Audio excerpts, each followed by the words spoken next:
atau juga hadis-hadis Rasulullah SAW, dan itu semua adalah agar iman kita senantiasa bertambah dan selalu bertambah sampai kita berjumpa dengan Allah Subhanahu wa taala. Ikhwatul Islam, pertemuan yang sebelumnya kita telah membahas tentang keutamaan kelebihan kota Madinah, di mana kota Madinah merupakan kota yang luar biasa. Kota Madinah memiliki kelebihan-kelebihan yang telah disebutkan oleh Rasulullah SAW.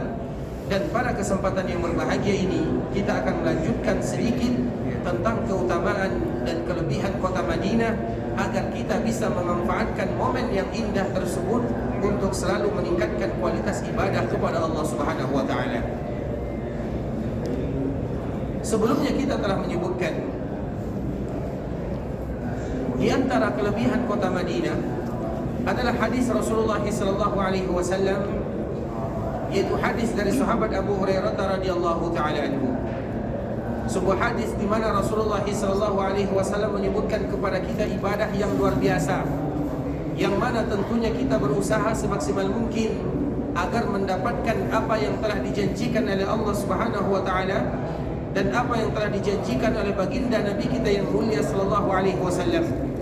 Hadis tersebut disebutkan oleh Rasulullah sallallahu alaihi wasallam, salatun fi masjidi hadza, bahwa barang siapa yang datang ke Masjid Nabawi, barang siapa yang melaksanakan ibadah salat di sana, khairum min alfi salah, maka dia akan mendapatkan lebih baik daripada 1000 kebaikan.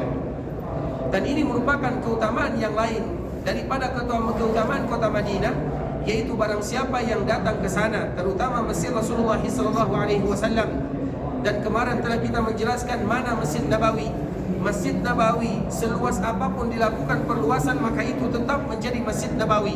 Dimanapun, sampai kapanpun, atau sebesar apapun, apabila dilakukan perluasan, maka itu tetap disebut dengan Masjid Rasulullah SAW.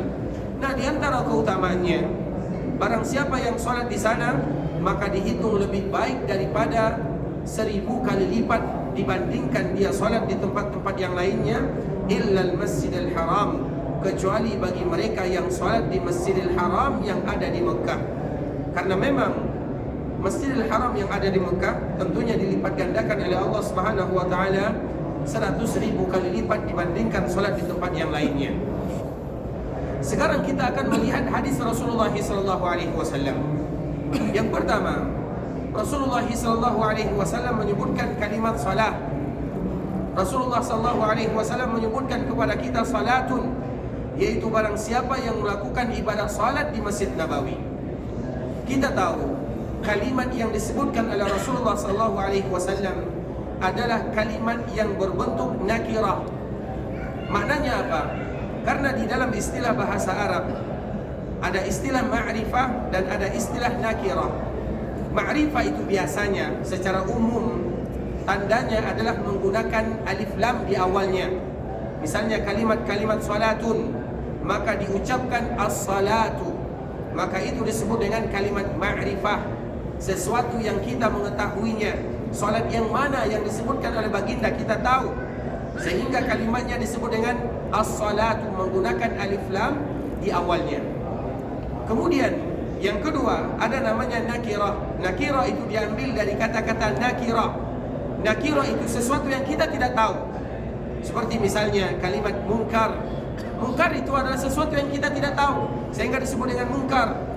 Begitu juga misalnya malaikat yang bertanya kepada kita di alam barzakh, namanya adalah malaikat mungkar. Mungkar itu maknanya kita tidak tahu malaikat tersebut, sehingga disebut dengan mungkar, kita tidak tahu. Diambil dari kata-kata nakirah. Nah, begitu juga Rasulullah SAW menyebutkan salatun tanpa menggunakan alif lam. Berarti kalimat salatun adalah kalimat nakirah. Nakirah itu adalah sesuatu yang kita tidak tahu. Nah, ketika Nabi SAW menyebutkan salatun, yaitu bagi mereka yang salat, maknanya apa?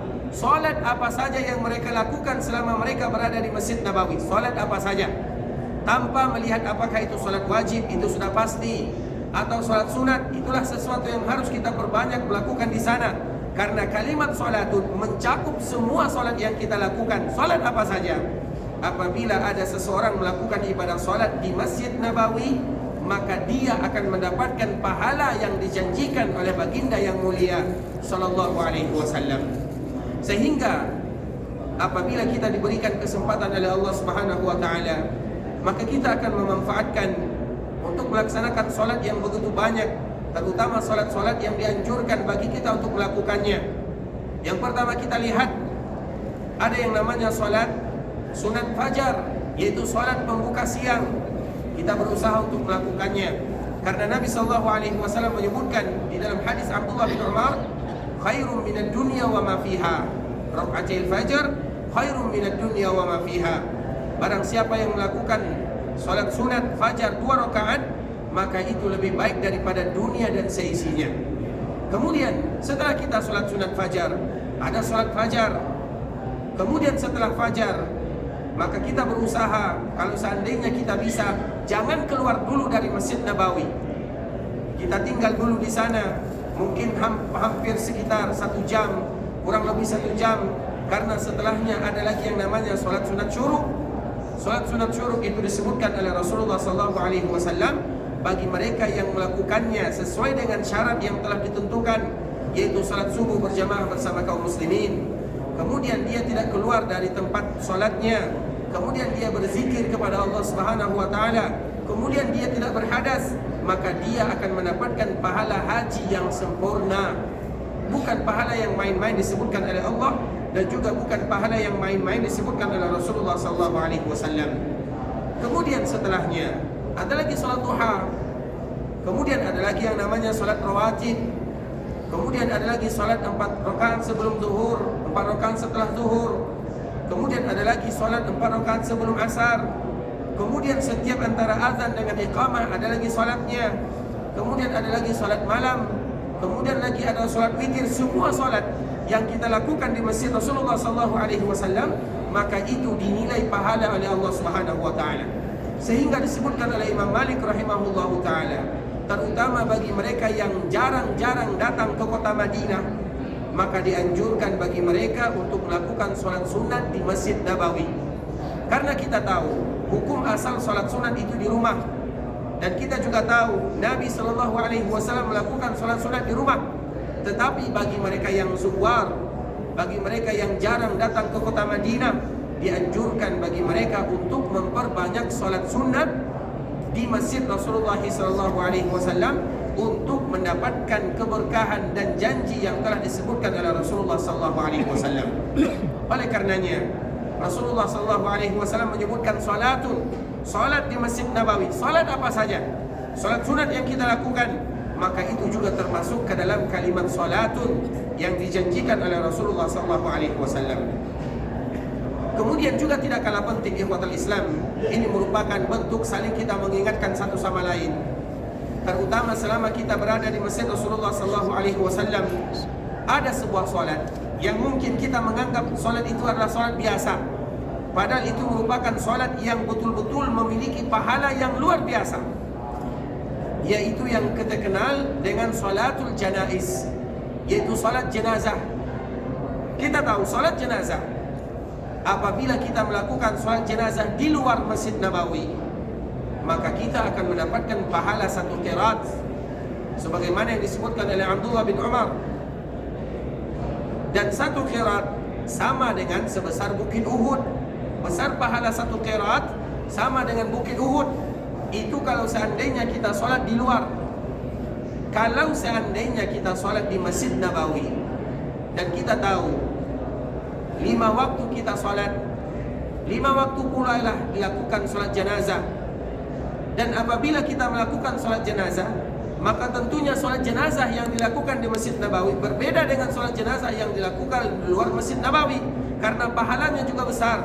Kalau seandainya di luar kita mendapatkan 1 qiraat, maka di Masjid Nabawi apabila kita ikut mensolatkan saudara kita kaum muslimin yang sudah dahulu dipanggil oleh Allah Subhanahu wa taala, maka kita ambil dan kita tamak terhadap pahala yang dijanjikan oleh baginda yang mulia, yaitu 1000 kali lipat. Berarti apabila kita solat jenazah di Masjid Nabawi, maka kita akan mendapatkan pahala 1000 kali lipat dibandingkan kalau seandainya kita melakukan solat jenazah di luar Masjid Nabawi. Sehingga kita lihat apabila disebutkan as-salatu 'alal mayyit, disebutkan oleh muazzin as-salatu 'alal mayyit, yaitu salat untuk jenazah, maka jangan ada di antara kita yang tidak ikut serta di sana.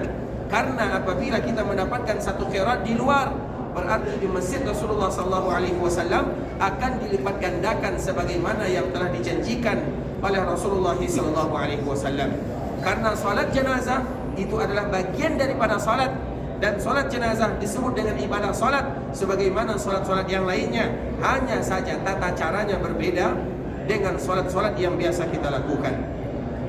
Kemudian ikhwatal Islam, saudara kaum muslimin, para tamu Allah rahimani wa rahimakumullah. Kita lanjutkan hadis Rasulullah sallallahu alaihi wasallam. Salatun fi masjidi hadza, yaitu barang siapa yang salat di Masjid Nabawi, khairun min alfi salah. Rasulullah sallallahu alaihi wasallam menyebutkan khairun, yaitu lebih baik daripada 1000 kali salat. Kita tahu Rasulullah sallallahu alaihi wasallam menyebutkan, karena banyak riwayatnya, di antara salah satu riwayat tersebut adalah kalimat khairun. Khairun itu artinya adalah lebih baik.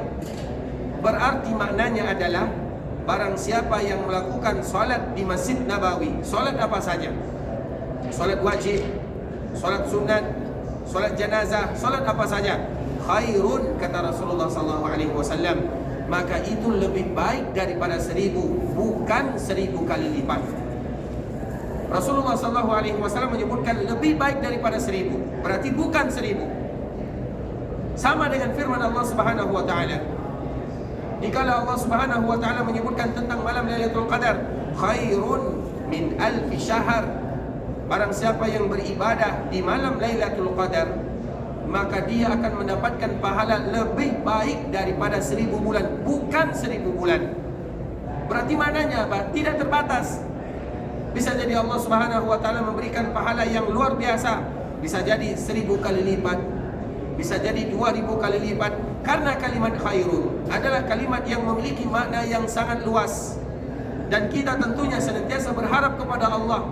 Dan Allah adalah Maha Rahman, dan Allah Subhanahu wa taala Maha luas rahmat dan kasih sayangnya, dan kita semua tentunya tamak terhadap pahala yang dijanjikan oleh Allah Subhanahu wa taala. Nah, Rasulullah sallallahu alaihi wasallam menyebutkan, barang siapa yang salat di Masjid Nabawi berarti lebih baik daripada 1000.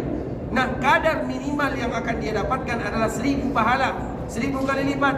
Namun bisa jadi berlipat-lipat ganda dia akan mendapatkan. Bisa jadi 2000, bisa jadi 3000, bisa jadi 100.000, bisa jadi lebih. Kenapa?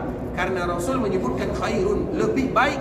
Berapa lebih baiknya? Tentunya kita tidak tahu. Sehingga ini merupakan di antara keutamaan kita berada di Masjid Rasulullah SAW dan keutamaan kita berada di kota Madinah. Kemudian ikhwatal Islam, saudara kaum muslimin, para tamu Allah rahimani wa rahimakumullah. Kita akan melanjutkan, dan ini merupakan di antara keutamaan ketika kita berada di Masjid Rasulullah SAW, karena memang Masjid Rasulullah SAW memiliki keutamaan yang luar biasa yang kita harus tetap berusaha untuk menjaganya agar kita mendapatkan pahala yang dijanjikan oleh Allah Subhanahu wa taala. Kemudian juga di antara keutamaan yang lainnya dan yang harus kita lakukan, terutama selama kita berada di kota Madinah atau berada di Masjid Rasulullah SAW. Kemarin telah kita menjelaskan hadis Nabi yang mulia. Nabi SAW menyebutkan, barang siapa yang datang ke Masjid Nabawi, man jaa masjidi hadza, kata Rasulullah SAW, barang siapa yang datang ke Masjid Nabawi, yang datang ke masjidku ini, dia tidak datang kecuali menginginkan kebaikan, maka dia ibarat orang yang sedang berjihad di jalan Allah Subhanahu wa taala. Tentunya dikala kita datang ke Masjid Rasulullah SAW, yang kita inginkan adalah kebaikan.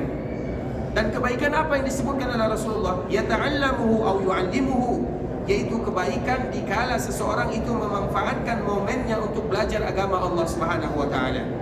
Sehingga ketika kita datang ke Masjid Nabawi, bukan hanya sekedar datang, namun kita manfaatkan untuk belajar agama Allah. Kapan lagi kita akan membaca Al-Quran? Kapan lagi kita akan membaca terjemahan Al-Quran? Kapan lagi kita akan belajar agama Allah Subhanahu wa Ta'ala? Kalau seandainya di luar sana, ketika kita berada di daerah kita, kita disibukkan oleh dunia dan yang semisalnya. Ketika Allah memberikan kepada kita kesempatan yang luar biasa, datang ke masjid dan datang ke kota Madinah, maka ingat janji yang disebutkan oleh baginda yang mulia. Barang siapa yang datang ke Masjid Nabawi, kemudian mereka ingin belajar agama, belajar apa saja, belajar Al-Quran, belajar tajwid, belajar tahsin, belajar tafsir, belajar agama, belajar ilmu agama yang diwariskan oleh baginda yang mulia, maka mereka ibarat orang yang sedang berjihad di jalan Allah Subhanahu wa Ta'ala. Pahala yang luar biasa. Barang siapa yang datang ke Masjid Nabawi, kemudian mereka belajar, mereka mencari ilmu, berarti mereka ibarat orang yang sedang berjihad. Dan jihad kita tahu bagaimana pahala yang telah disediakan oleh Allah Subhanahu wa Ta'ala. Kita lihat ikhwatal Islam di Masjid Rasulullah SAW, semenjak Rasulullah datang ke kota Madinah dan sampai sekarang, itu adalah pusatnya ilmu agama. Karena memang hadis Rasulullah SAW, innal imana la ya'rizu ilal Madinah. Sesungguhnya iman itu akan kembali ke kota Madinah. Dan iman itu ada dua. Iman itu adalah antara ilmu dan amal. Karena kita tidak mungkin beramal tanpa ilmu. Dan orang yang berilmu juga tidak mungkin dia tidak beramal. Dua hal yang harus kita gabungkan. Dan itu adalah sifat seorang muslim. Karena sebagaimana yang disebutkan oleh Allah Subhanahu wa Ta'ala, doa yang senantiasa kita panjatkan, ghairil maghdubi alaihim waladdallin. Ya Allah, kami berharap, kami bermohon supaya kami tidak termasuk kepada orang-orang yang dimurkai, yang dimarahi, dan juga tidak termasuk mereka-mereka yang salah jalan. Siapa yang dimarahi oleh Allah? Yaitu mereka yang punya ilmu namun mereka tidak mengamalkan. Kemudian siapa di antara mereka yang salah jalan? Mereka yang beramal namun mereka tidak punya ilmu. Nah, kota Madinah disebutkan oleh baginda yang mulia, yaitu tempat berkumpulnya iman. Dan iman itu adalah ilmu dengan amalan. Karena iman, kata lain daripada iman, itu adalah amalan. Dan tentunya kita tidak bisa beramal kecuali kita berilmu. Sehingga kota Madinah disebut dengan Manba'ul Wahyi. Kota Madinah adalah pusat di mana itu adalah terpancar wahyu-wahyu ilahi. Dan kita diberikan kesempatan oleh Allah Subhanahu wa Ta'ala untuk datang ke sana, dan kita bisa menyaksikan secara langsung bagaimana mereka menuntut ilmu di sana, bagaimana orang-orang di sana menyediakan, atau di kota Madinah, di Masjid Nabawi, semua bagian halaqah ilmu disediakan. Tinggal bagaimana kita memanfaatkan halaqah tersebut supaya kita termasuk ke dalam orang yang sedang berjihad di jalan Allah Subhanahu wa Ta'ala. Kita lihat halaqah-halaqah tahsin banyak yang ada. Kita lihat bagi mereka yang kuat hafalannya, menghafal matan-matan ilmu. Kita lihat bagaimana mereka yang belajar di kota Rasulullah dan di Masjid Rasulullah SAW. Ada yang di bidang hadis, ada yang di bidang syariah, ada yang di bidang akidah, ada yang di bidang bahasa, ada yang di bidang Al-Quran. Itu semua adalah bentuk aplikasi agar kita semua termasuk orang yang berjihad di jalan Allah Subhanahu wa Ta'ala. Kita lihat lagi di Masjid Nabawi, terutama yang bagian kanan Masjid Nabawi, di sana ada perpustakaan yang luar biasa. Kalau misalnya Allah memberikan kepada kita kesempatan dan harus kita menyempatkan waktu, di sana ada perpustakaan. Sebagaimana di dalam Masjid Nabawi juga ada perpustakaan. Kita lihat bagaimana khazanah ilmu, kita lihat bagaimana karangan-karangan para ulama, dan itu adalah bentuk kita berjihad di jalan Allah Subhanahu wa Ta'ala agar kita mendapatkan janji yang telah disebutkan oleh baginda yang mulia sallallahu alaihi wasallam, yaitu barang siapa yang datang ke kota Madinah, barang siapa yang datang ke Masjid Nabawi dan dia menyempatkan dirinya untuk belajar agama Allah Subhanahu wa Ta'ala, baik dia yang belajar atau dia yang mengajar, fahuwa bimanzilatil mujahid fi sabilillah, maka dia ibarat orang yang sedang berjihad di jalan Allah Subhanahu wa Ta'ala. Wa man ja'a li ghairi dzalik, dan barang siapa yang datang tidak untuk demikian, tidak ada terbayang dalam pemikirannya untuk belajar agama, untuk membaca Al-Quran, untuk membaca terjemahan Al-Quran, untuk belajar agama Allah Subhanahu wa Ta'ala, fahuwa, apa kata Rasulullah, fahuwa bimanzilatir rajul yanzuru ila mata'i ghairi, maka dia ibarat seorang laki-laki yang hanya bisa melihat perhiasan yang dipakai oleh saudara-saudaranya. Maknanya apa, ikhwatul Islam? Kita lihat ada orang yang belajar di masjid Rasulullah SAW. Mereka sibukkan waktu mereka dengan belajar agama. Kemudian apabila ada orang yang tidak mau memanfaatkan waktu tersebut, maka mereka ibarat melihat fahuwa bimanzilatir rajul yanzuru ila mata'i ghairi, yang hanya sekedar melihat perhiasan yang dimiliki oleh saudara-saudaranya. Mereka tidak memilikinya, namun mereka hanya sekedar bisa melihat saja. Ibarat kita misalnya, dikala saudara kita memiliki emas permata, kemudian status kita adalah hanya sekedar melihat saja, sedangkan teman dan saudara kita tersebut mereka yang memilikinya. Itulah yang disebutkan oleh Rasulullah SAW. Tentunya kita ingin memiliki emas dan ingin memiliki emas intan permata tersebut. Dan ilmu agama adalah warisan baginda yang mulia SAW, yang wajib bagi kita untuk belajar tentang agama Allah Subhanahu wa taala. Sehingga sebuah kisah yang sering kita sebutkan ikhwatal Islam, sebuah kisah yang terjadi kepada sahabat Abu Hurairah radhiyallahu taala anhu. Kita mengetahui Abu Hurairah merupakan sahabat yang luar biasa. Abu Hurairah adalah sahabat yang paling banyak meriwayatkan hadis dari baginda yang mulia sallallahu alaihi wasallam. Padahal Abu Hurairah hanya berjumpa dengan Nabi 4 tahun saja. Abu Hurairah berjumpa dengan Nabi hanya 4 tahun saja. Namun Abu Hurairah lah yang paling banyak meriwayatkan hadis dari Rasulullah SAW. Kenapa demikian? Abu Hurairah yang mengatakan, semenjak aku datang ke kota Madinah dan berjumpa dengan baginda yang mulia, maka aku tidak pernah meninggalkan Rasulullah SAW. Waktunya hanya 4 tahun saja.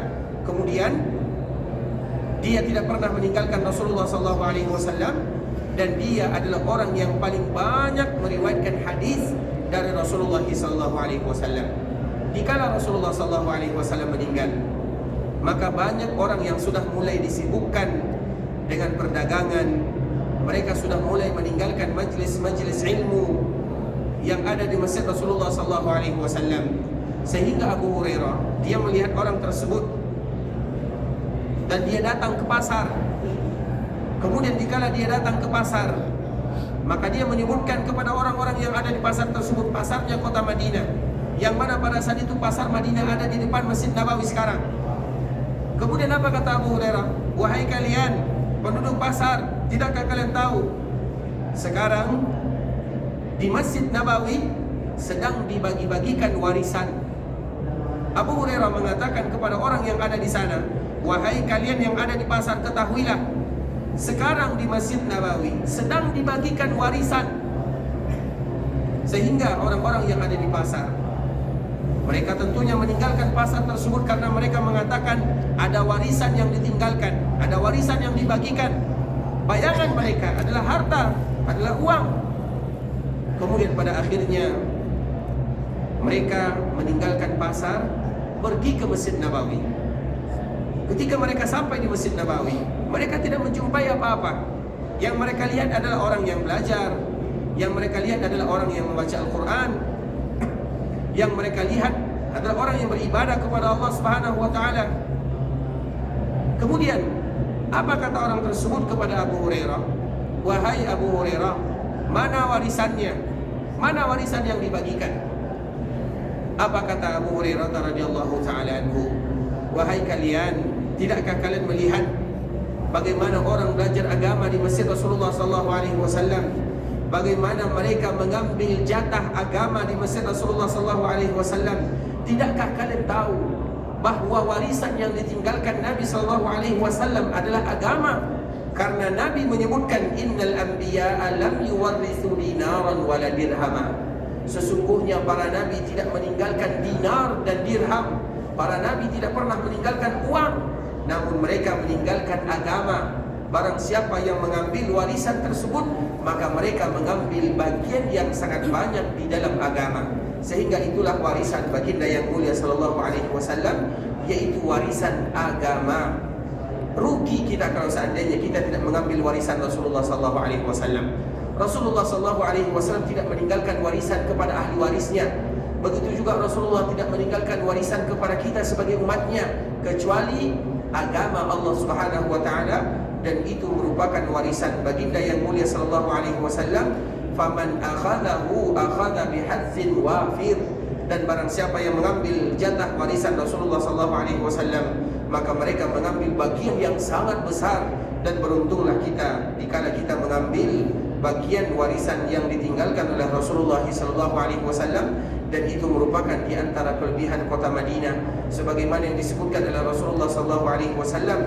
Barang siapa yang datang ke Masjid Nabawi kemudian mereka menjadikan bagian waktu mereka untuk belajar agama Allah Subhanahu wa taala, maka mereka seolah-olah sedang berjihad di jalan Allah Subhanahu wa taala.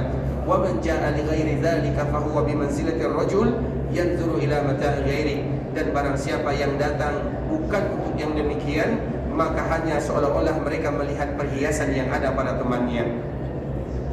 Kemudian ikhwatal Islam, saudara kaum muslimin, para tamu Allah rahimani wa rahimakumullah, di antara yang juga harus kita lakukan atau juga di antara keutamaan yang ada di Masjid Rasulullah sallallahu alaihi wasallam, di antara yang harus kita lakukan adalah bahwa kita tidak boleh mengangkat suara kita di Masjid Rasulullah sallallahu alaihi wasallam kecuali terhadap sesuatu yang telah diizinkan oleh Allah Subhanahu wa taala. Mengapa demikian? Disebutkan oleh para ulama, tujuannya tidak lain tidak bukan adalah untuk menghormati baginda yang mulia sallallahu alaihi wasallam. Karena Allah sendiri yang menyebutkan la tarfa'u aswatakum fawqa sautin nabi. Jangan kalian angkat suara kalian melebihi suara Rasulullah sallallahu alaihi wasallam. Dan ayat ini merupakan ayat yang luar biasa, di mana dikala kita berada di Masjid Rasulullah sallallahu alaihi wasallam, maka yang harus kita lakukan adalah al-hudu was-sakinah. Bagaimana kita tenang, bagaimana kita nyaman, karena ini merupakan Masjid Rasulullah sallallahu alaihi wasallam, Masjid Nabawi, dan kita tidak boleh mengangkat suara di sana kecuali bagi mereka yang diizinkan oleh Allah Subhanahu wa taala. Apa yang diizinkan oleh Allah Subhanahu wa taala? Azan, iqamah, belajar agama Allah Subhanahu wa taala, itu yang diizinkan. Kalau seandainya di luar itu semua, maka kita tidak boleh mengangkat suara kita, dan itu adalah di antara bentuk yang harus kita lakukan, terutama ketika kita berada di Masjid Rasulullah sallallahu alaihi wasallam. Mengapa demikian? Kita lihat sebuah kejadian yang terjadi di zaman Umar bin Khattab radhiyallahu taala. Umar bin Khattab dikala dia menjadi pemimpin kaum muslimin, maka dia memperluas sedikit Masjid Nabawi. Kemudian tentunya banyak orang yang datang ke kota Madinah dan banyak orang yang tinggal di kota Madinah, yang mana mereka tidak berjumpa dengan Rasulullah sallallahu alaihi wasallam, namun mereka ingin tinggal di kota Madinah. Namun tentunya mereka tidak tahu atau kurang tahu tentang adab-adab atau apa yang harus mereka lakukan atau keutamaan apa yang ada di Masjid Nabawi tersebut.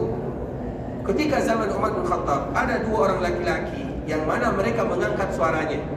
Yang satu mengatakan kepada saudaranya begini, yang satu mengatakan kepada saudaranya begitu. Mereka angkat suaranya, didengar oleh Umar bin Khattab radhiyallahu taala. Kemudian Umar mengatakan, memanggil mereka berdua, kalian berdua ke sini. Dipanggil oleh Umar bin Khattab radhiyallahu taala. Kemudian Umar bertanya kepada mereka, apakah kalian berasal dari kota Madinah? Maka mereka mengatakan, tidak, kami berasal dari luar kota Madinah. Apa kata Umar? Kalau seandainya kalian berasal dari penduduk Madinah atau berasal dari kota Madinah, la auji'tukuma, maka aku akan hukum kalian. Kenapa demikian? Apa kata Umar bin Khattab radhiyallahu taala? Tidakkah kalian tahu bahwa dikala kita berada di Masjid Rasulullah sallallahu alaihi wasallam, tidak boleh bagi kita untuk mengangkat suara di atas suara Rasulullah sallallahu alaihi wasallam. Berarti selama kita berada di Masjid Nabawi, tidak boleh bagi kita mengucapkan kata-kata yang tidak bagus, apalagi bersikeras, apalagi misalnya adu mulut atau dan yang semisalnya. Tidak boleh bagi kita melakukan yang demikian, dan kita harus hati-hati di sana. Karena ini merupakan Masjid Rasulullah sallallahu alaihi wasallam yang kita harus menjaga adab di sana. Kenapa? Karena Nabi kita ada di sana. Kemarin kita menjelaskan, Nabi sallallahu alaihi wasallam Nabi sallallahu alaihi wasallam ada di kota Madinah dan dikuburkan di kota Madinah. Nabi sallallahu alaihi wasallam dijaga jasadnya oleh Allah Subhanahu wa taala. Karena memang bumi diharamkan oleh Allah untuk memakan jasadnya para nabi dan para rasul. Dan bagi mereka yang ada di kota Madinah, Rasul ada di kota Madinah. Walaupun kehidupan Nabi berbeda dengan kehidupan kita. Kehidupan kita adalah kehidupan dunia, kehidupan Nabi adalah kehidupan alam barzakh, berbeda. Namun itu merupakan kekhususan untuk kota Madinah, bahwa Nabi dikuburkan di sana. Dan kita tahu Nabi dikuburkan di rumah ibunda kita Aisyah radhiyallahu taala anha. Sehingga tidak boleh bagi kita untuk mengangkat suara, terutama dikala kita berada di Masjid Nabawi dan di kota Madinah, di Masjid Nabawi secara khusus, karena itu adalah bentuk mengangkat suara di atas suara Rasulullah sallallahu alaihi wasallam, sebagaimana yang dilakukan oleh Umar bin Khattab. La auja'tukuma, hati-hati kalian, aku akan hukum kalian kalau seandainya kalian mengangkat suara kalian, kata Umar bin Khattab kepada dua orang yang mereka mengangkat suaranya di atas suara Rasulullah sallallahu alaihi wasallam, atau dikala mereka mengangkat suaranya ketika mereka berada di masjid Rasulullah sallallahu alaihi wasallam. Karena untuk menghormati Nabi kita yang mulia sallallahu alaihi wasallam, maka di antara yang harus kita lakukan adalah tidak mengangkat suara di masjid Rasulullah sallallahu alaihi wasallam. Kemudian ikhwatal Islam, saudara kaum muslimin, para tamu Allah rahimani wa rahimakumullah, dan juga kita harus tahu Rasulullah sallallahu alaihi wasallam ada di kota Madinah, dan Rasulullah sallallahu alaihi wasallam dikuburkan di sana. Dan ini juga merupakan keutamaan yang luar biasa, di mana dianjurkan bagi kita setiap kali kita datang ke kota Madinah agar kita berziarah ke sana. Dan berziarah ke perkuburan Rasulullah sallallahu alaihi wasallam secara khusus merupakan ibadah yang luar biasa. Dianjurkan bagi mereka yang datang ke kota Madinah untuk menyempatkan waktunya berziarah ke perkuburan baginda yang mulia sallallahu alaihi wasallam, yang mana juga di sana ada kedua sahabatnya Abu Bakar dan Umar radhiyallahu taala anhuma. Dianjurkan bagi kita untuk berziarah. Namun kita harus ingat yang dianjurkan adalah untuk berziarah. Dan kita tahu berziarah itu tidak membutuhkan waktu yang lama, yaitu dikala kita masuk dari pintu depan, kemudian kita datang sejajar dengan perkuburan Nabi yang mulia sallallahu alaihi wasallam. Kemudian dikala kita sejajar dengan perkuburan Nabi sallallahu alaihi wasallam, maka di sanalah kita mengucapkan salam sambil mengucapkan assalamu alayka ya Rasulullah. Keselamatan untukmu ya Rasulullah, wa rahmatullahi wa barakatuh. Dan juga Allah Subhanahu wa taala memberikan kepadamu keberkahan. Sallallahu wasallam wa baraka alaika. Semoga Allah berselawat, semoga Allah memberikan keberkahan kepadamu ya Rasulullah. Kemudian wa jazaka afdala ma jaza nabiyyan an ummati. Dan semoga Allah memberikan kepadamu kebaikan yang sangat besar, sebagaimana Allah memberikan kebaikan yang sangat besar kepada seluruh para nabi dikala mereka berdakwah kepada umatnya. Ini merupakan di antara yang harus kita lakukan dikala kita berada di masjid Rasulullah sallallahu alaihi wasallam, dan dikala kita ada di sana, yaitu berziarah ke perkuburan baginda yang mulia sambil mengucapkan doa yang tadi telah kita sebutkan, yaitu dengan ucapan salam. Kemudian setelah kita mengucapkan salam, kita berselawat. Kemudian setelah kita mengucapkan salawat, maka kita menyebutkan kata-kata doa yang terindah buat baginda yang mulia sallallahu alaihi wasallam, dan itulah yang harus kita lakukan. Assalamu alayka ya Rasulullah wa rahmatullahi wa barakatuh. Sallallahu wa sallama wa baraka alayka wa jazaka afdala ma jaza nabiyyan an ummati. Itu adalah doa yang dibaca seorang muslim dikala mereka berziarah ke perkuburan baginda yang mulia sallallahu alaihi wasallam. Kemudian setelah itu mereka melangkah satu langkah, di sana ada Abu Bakar radhiyallahu taala anhu. Kita mengucapkan assalamu alayka ya Abu Bakar. Kemudian setelahnya di sana ada Umar bin Khattab radhiyallahu taala anhu.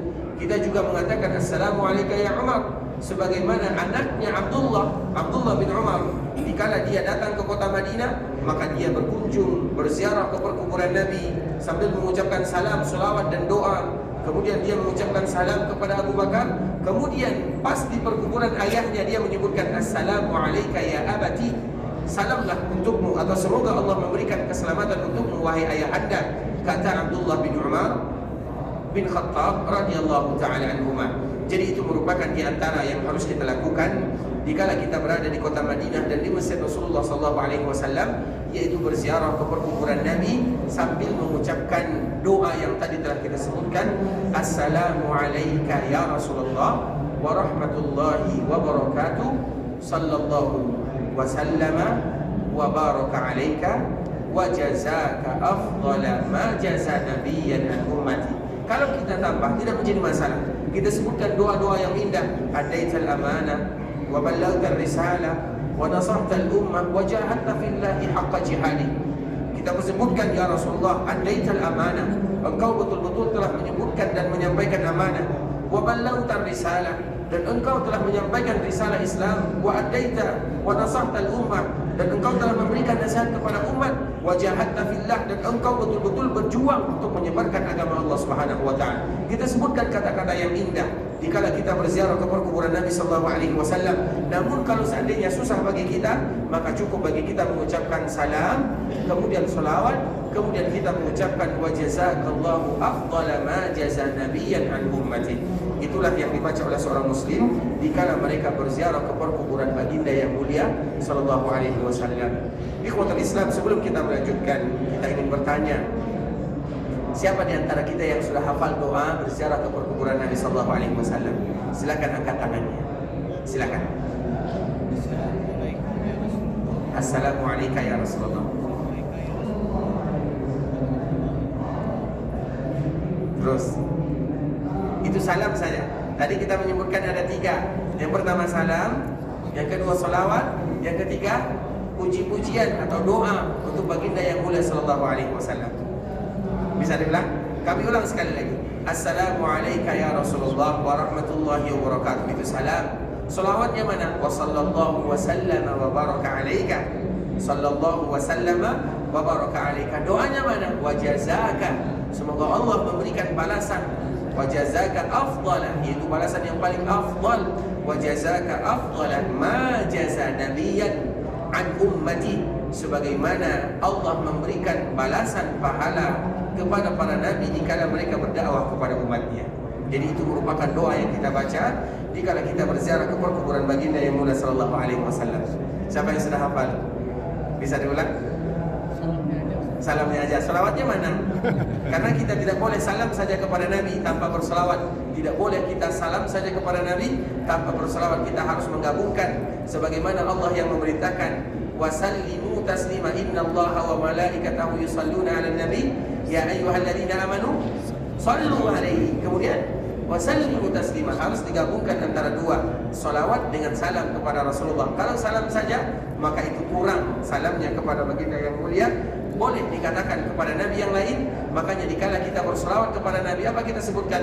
Sallallahu alaihi wasallam. Tapi kalau kita menyebutkan Nabi yang lain, apa kita sebutkan? Alaihi salam. Kalau untuk Nabi, alaihi salatu wassalam, ada selawatnya dan ada salamnya. Dan itu merupakan kekhususan untuk baginda yang mulia sallallahu alaihi wasallam. Wajib bagi kita mengumpulkan salam dengan selawat untuk Rasulullah sallallahu alaihi wasallam. Siapa yang bisa hafal? Siapa yang sudah hafal? Doa bersama, silakan. Ya Rasulullah.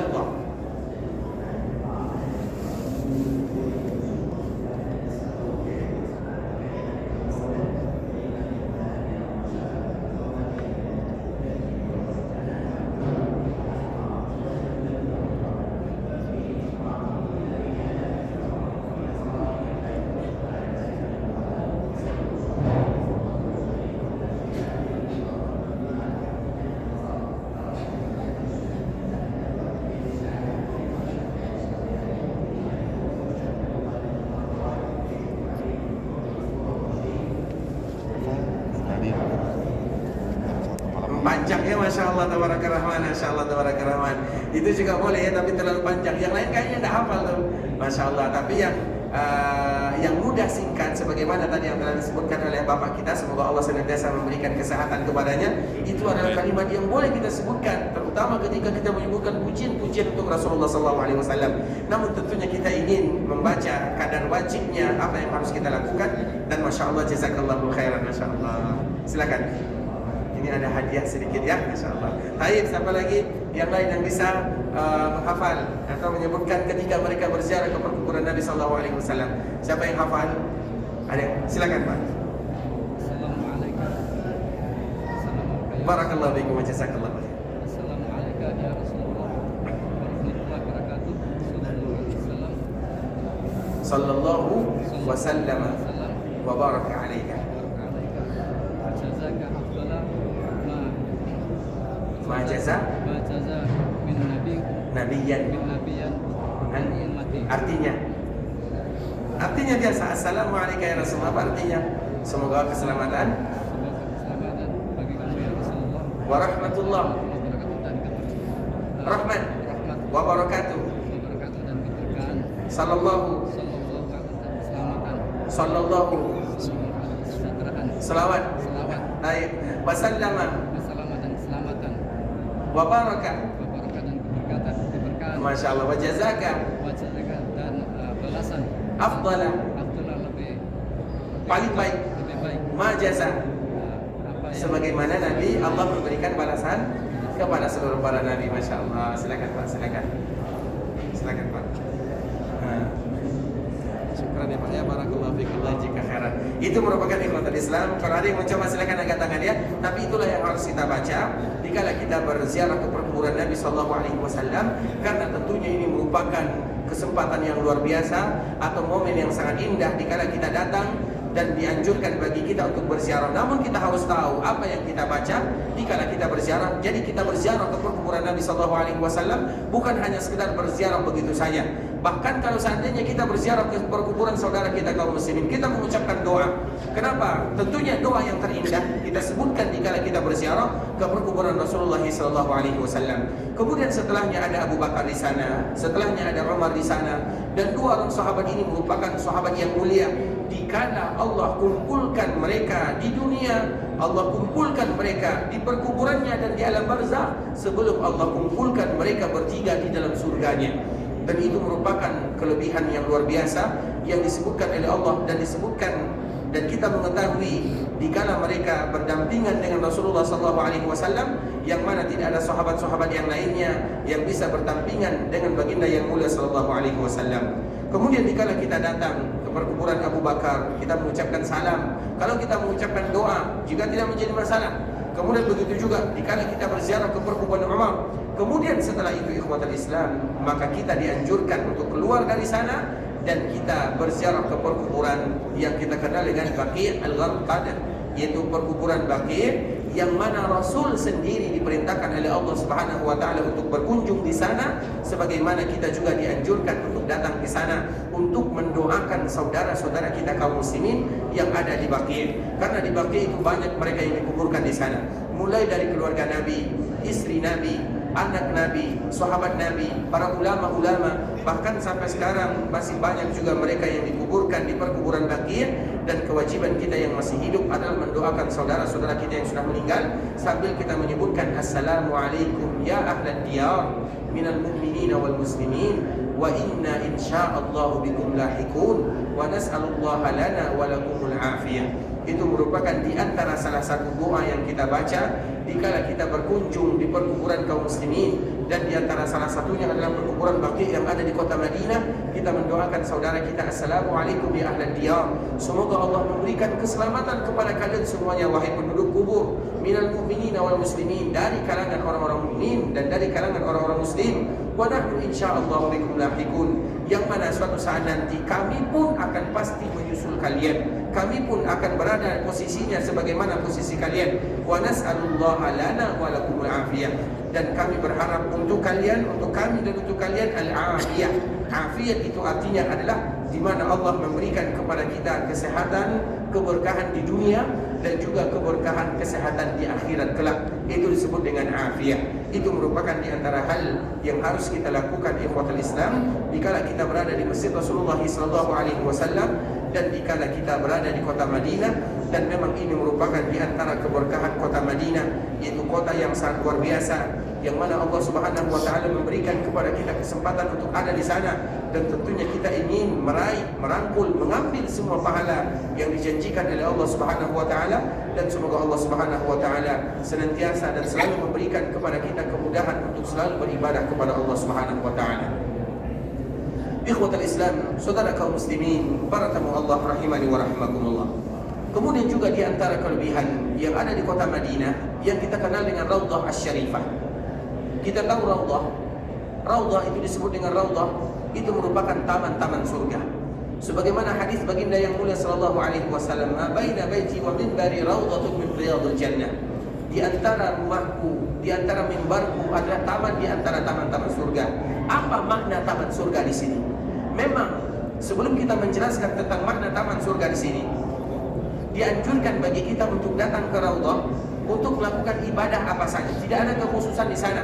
Mau kita melakukan ibadah salat, mau kita berzikir, mau kita membaca Al-Quran, apapun ibadah yang kita lakukan dipersilahkan kalau seandainya memungkinkan. Karena mungkin sekarang tidak sebebas sebelumnya, karena mungkin sekarang kita di sana ada waktu dan ada jadwalnya. Tapi kalau seandainya Allah memberikan kepada kita kemudahan, maka kita melakukan ibadah apa saja di sana. Mau duduk, mau berdoa, mau baca zikir, mau baca Al-Quran, mau sholat, silakan kita beribadah di sana. Kecuali ada sebuah tiang di sana disebut dengan ustuwana. Ada sebuah tiang yang sekarang tiang tersebut menjadi tempatnya imam untuk sekarang. Kita tahu imam sholat yang mengimami kita 5 waktu, di sana mereka berdiri, dan disitulah memang tempat yang betul-betul dikhususkan dan betul-betul dianjurkan bagi kita untuk datang ke sana.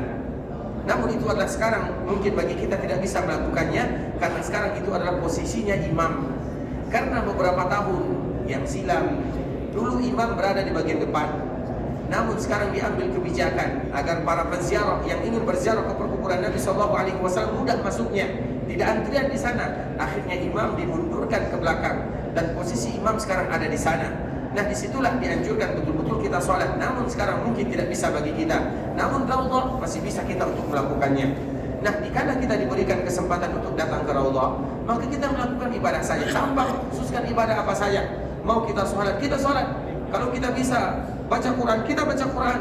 Kalau bisa kita menunggu sholat, kita tunggu sholat di sana. Kalau kita misalnya bisa berzikir, kita berzikir. Kalau kita bisa berdoa, kita berdoa. Kenapa? Karena beribadah di sana sama saja kita beribadah di taman di antara taman-taman surga. Dan itu merupakan keutamaan yang luar biasa. Nah, disebutkan oleh para ulama, kenapa disebut dengan taman-taman surga? Apa kelebihan raudhah? Banyak penafsiran para ulama dan semuanya bisa kita gabungkan. Karena memang Allah Subhanahu wa taala Maha luas rahmatnya, dan tentunya kita tamat terhadap hadiah yang diberikan dari Allah kepada kita bersama. Raudhah, taman surga, disebut dengan taman surga kenapa? Yang pertama, itu betul-betul taman dari surga yang diturunkan oleh Allah dari surga. Sebagaimana di Mekah ada sebuah batu yang betul-betul diturunkan oleh Allah dari surga yang dikenal dengan Hajar Aswad, yang mana dulu batu tersebut adalah batu yang besar, namun sekarang tinggal kecil, dan itu betul-betul dari surga. Dianjurkan bagi kita kalau bisa untuk menciumnya. Kalau tidak bisa, maka sesuai dengan kemampuan kita, paling tidak kita melambaikan tangan di sana, terutama di kala kita tawaf. Itu betul-betul batu dari surga. Nah, kalau seandainya di Mekah ada taman atau ada batu yang berasal dari surga, begitu juga di Madinah ada taman yang betul-betul berasal dari surga. Dan itulah penafsiran para ulama. Salah satunya mereka menyebutkan raudhah disebut dengan raudhah karena betul-betul Allah menurunkan taman tersebut dari surganya, sebagaimana Allah menurunkan batu yang ada di Mekah langsung dari surga. Bagaimananya kita tidak tahu, karena itu merupakan perbuatan Allah Subhanahu wa taala. Dan kita tahu innallaha ala kulli syai'in qadir. Allah Maha Kuasa, mudah bagi Allah Subhanahu wa taala. Intinya apabila itu merupakan taman-taman surga, berarti apabila kita beribadah di sana seolah-olah kita beribadah di taman surga yang telah diturunkan oleh Allah Subhanahu wa taala. Itu tafsiran yang pertama yang disebutkan oleh para ulama. Kemudian tafsiran yang selanjutnya, kenapa disebut dengan raudhah? Raudhah itu disebut dengan raudhah, taman-taman surga, karena memang, dan ini merupakan di antara harapan kita bersama, barang siapa yang bisa beribadah di sana, seolah-olah bisa mengantarkan mereka ke taman yang sebenarnya. Berarti seolah-olah itu adalah jalan kita menuju surga Allah Subhanahu wa taala. Walaupun mereka yang tidak bisa ke sana, masih banyak caranya. Namun raudhah, salah satu manfaatnya yang disebutkan oleh para ulama, disebut dengan taman-taman surga karena itu yang bisa mengantarkan seorang hamba ke surga Allah Subhanahu wa taala. Tentunya harapan kita dikala kita beribadah di sana, kita bisa masuk surga Allah Subhanahu wa taala. Karena harapan seorang hamba dikala mereka beribadah tidak lain tidak bukan adalah surga Allah Subhanahu wa taala. Karena Allah sendiri yang menyebutkan bagaimana, dan di antara bentuk kemenangan yang sangat luar biasa. Disebutkan oleh Allah Subhanahu wa taala di dalam surah Al-Imran, "Faman zuhziha 'anil nar wa udkhilal jannah faqad faz." Kata Allah Subhanahu wa taala, barang siapa yang bisa selamat dari neraka dan barang siapa yang bisa masuk ke dalam surga, itulah keberuntungan yang sebenarnya. Tentunya keinginan kita dikala kita beribadah adalah bagaimana kita masuk surga. Apapun ibadah yang kita lakukan, kita datang mengeluarkan harta kita di jalan Allah, dikala kita ingin beribadah umrah, dikala kita ingin beribadah yang lainnya, dikala kita berlelah berletih datang ke raudhah, tujuan kita apa? Tidak lain tidak bukan agar Allah ampunkan dosa kita. Kemudian kalau Allah ampunkan dosa kita, apa? Agar Allah angkat derajat kita. Kemudian kalau Allah angkat derajat kita, apa? Agar Allah masukkan kita ke dalam surga. Itu adalah cita-cita kita bersama. Nah, di antara salah satu raudhah disebut dengan raudhah adalah karena raudhah tersebut sesuatu yang bisa mengantarkan seseorang ke dalam surga dan sesuatu yang bisa mengantarkan seseorang ke taman-taman surga, dan semoga Allah Subhanahu wa taala mengabulkannya. Kemudian ikhwatul Islam, saudara kaum muslimin, dan juga disebut dengan raudhah. Raudhah adalah sesuatu yang mulia, yang mana seseorang apabila beribadah di sana, maka kualitas ibadah tersebut dan ini penafsiran yang lainnya adalah sama dengan ketika mereka beribadah di taman-taman surga yang sebenarnya. Nah, dari ketiga penafsiran para ulama yang disebutkan, kita berharap tentunya semua penafsiran itu adalah penafsiran yang benar adanya, karena kita senantiasa berharap kepada Allah Subhanahu wa taala, yang mana Allah Subhanahu wa taala maha luas rahmatnya. Dan itu juga merupakan di antara kelebihan yang luar biasa yang disebutkan oleh Rasulullah SAW ketika kita berada di kota Madinah, yang mana kota Madinah memiliki sebuah taman yang sangat indah yang disebut dengan Ar-Raudhah Asy-Syarifah, yaitu taman di antara taman-taman surga. Dan Rasulullah SAW menyebutkan, antara rumahku dan mimbarku adalah taman di antara taman-taman surga. Hadis yang luar biasa yang kita tentunya senantiasa semangat untuk beribadah kepada Allah Subhanahu wa taala. Kemudian ikhwatul Islam, saudara kaum muslimin, para tamu Allah rahimani wa rahimakumullah, yang terakhir, mungkin ini merupakan di antara kesempatan kita dikala kita berada di kota Madinah, dan semoga Allah Subhanahu wa taala senantiasa selalu memberikan kepada kita kesempatan untuk datang ke sana, yaitu kita memanfaatkan momen-momen yang ada di Madinah, terutama misalnya di sana disediakan zam-zam yang sangat luar biasa, di mana kita disebutkan oleh baginda yang mulia sallallahu alaihi wasallam, 5 syuribalah.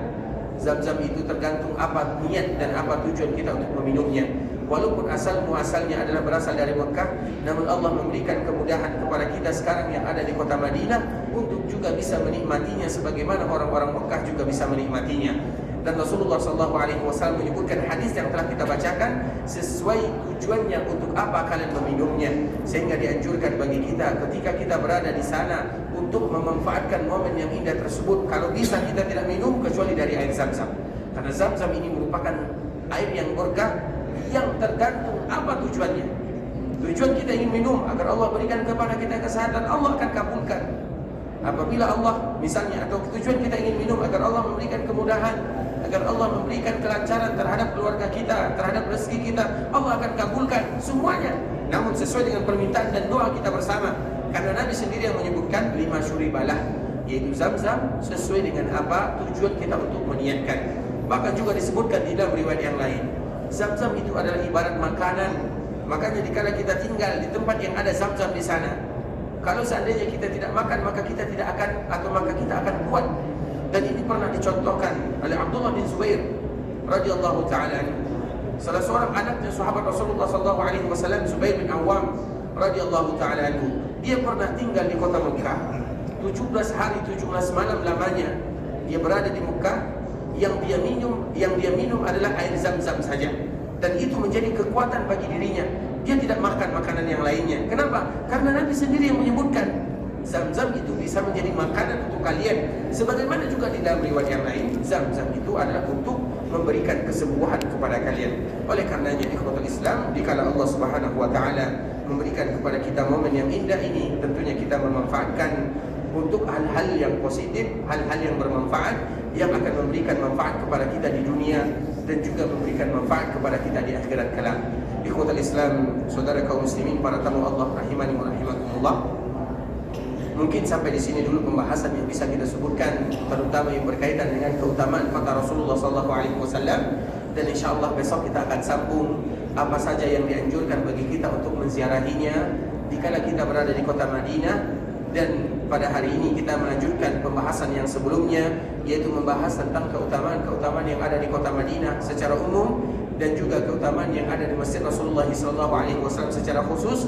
Dan besok insyaAllah ta'ala kita akan membahas tentang apa saja yang dianjurkan bagi kita untuk berziarah ke sana dikala kita diberikan kesempatan oleh Allah Subhanahu wa taala untuk ada dan datang di kota Madinah. Dan semoga Allah Subhanahu wa taala memberikan kemudahan kepada kita bersama untuk selalu beribadah kepada Allah Subhanahu wa taala. Kalau seandainya ada di antara kita yang ingin bertanya, maka nanti kami persilahkan kalau ada yang bertanya. Namun pertanyaannya tentunya secara tertulis dan disebutkan kepada kami. Kalau seandainya kami bisa menjawab, maka kami menjawabnya. Namun kalau tidak, alhamdulillah di kota Madinah disediakan para ulama-ulama yang khusus menjawab pertanyaan. Kalau seandainya kita tidak paham bahasanya, banyak penterjemah yang sudah disediakan, alhamdulillah. Atau banyak aplikasi yang bisa menyediakan terjemahan-terjemahan. Intinya tinggal bagaimana kita bertanya. Apapun masalah yang kita hadapi, apapun permasalahan yang kita ingin tanyakan, maka tentunya kita jangan segan, karena ini merupakan kesempatan bagi kita untuk menggali agama Allah Subhanahu wa taala. Dan semoga kita tetap senantiasa bisa menggali agama Allah Subhanahu wa taala, baik dikala kita berada di kota Madinah ataupun dikala kita sudah kembali ke asal daerah kita masing-masing. Tentunya kita tetap beribadah kepada Allah, dan tentunya kita tetap belajar agama Allah Subhanahu wa taala. Ikhwatul Islam, yang benar tentunya dari Allah Subhanahu wa taala, dan yang salah dari diri kami pribadi. Dan kami mohon maaf kalau seandainya ada kata-kata yang salah, kata-kata yang silap. Dan tentunya kita berharap kepada Allah Subhanahu wa taala, terutama di momen-momen yang indah ini, agar Allah Subhanahu wa taala senantiasa memberikan kemudahan kepada kita, agar Allah Subhanahu wa taala ampunkan dosa kita, agar Allah Subhanahu wa taala selalu dan senantiasa memberikan kepada kita kesehatan, dan agar Allah Subhanahu wa taala memberikan kepada kita kemudahan untuk menyelesaikan ibadah-ibadah yang dianjurkan bagi kita untuk melakukannya, dan agar kita dikembalikan oleh Allah Subhanahu wa taala ke kampung halaman kita, kembali berjumpa dengan keluarga kita dalam keadaan sehat walafiat. Dan itu merupakan harapan kita bersama. Allahumma inna nas'aluka bi asma'ikal husna wa sifatikal ula, ya hayyu ya qayyum, bi rahmatika nastaghith, aslih lana sya'nana kullah wa la takilna ila anfusina tarfat 'ain. Allahumma ighfir lana dhunubana, Allahumma ighfir lana dhunubana, Allahumma ighfir lana dhunubana wa liwalidina warhamhuma kama rabbawna shighara. Allahumma ighfir lana dhunubana wa limashayikhina wa lil muslimina ajma'in. اللهم أعنا على ذكرك وشكرك وحسن عبادتك. اللهم أعنا على ذكرك وشكرك وحسن عبادتك. ربنا ظلمنا أنفسنا وإن لم تغفر لنا وترحمنا لنكونن من الخاسرين. ربنا اصرف عنا عذاب جهنم إن عذابها كان غراما إنها ساءت مستقرا ومقاما. ربنا هب لنا من أزواجنا وذرياتنا قرة أعين واجعلنا للمتقين إماما. اللهم إنا نسألك الجنة وما قرب إليها من قول وعمل، ونعوذ بك من النار وما قرب إليها من قول وعمل. اللهم تقبل منا صلاتنا وصيامنا ودعاءنا وركوعنا وسجودنا وكل عبادتنا يا الله، إنك أنت السميع العليم، وتب علينا إنك أنت التواب الرحيم. ربنا آتنا في الدنيا حسنة وفي الآخرة حسنة وقنا عذاب النار. وصل اللهم وسلم على نبينا وحبيبنا وسيدنا محمد وعلى آله وصحبه وسلم تسليما كثيرا. سبحان ربك رب العزة عما يصفون وسلام على المرسلين والحمد لله رب العالمين.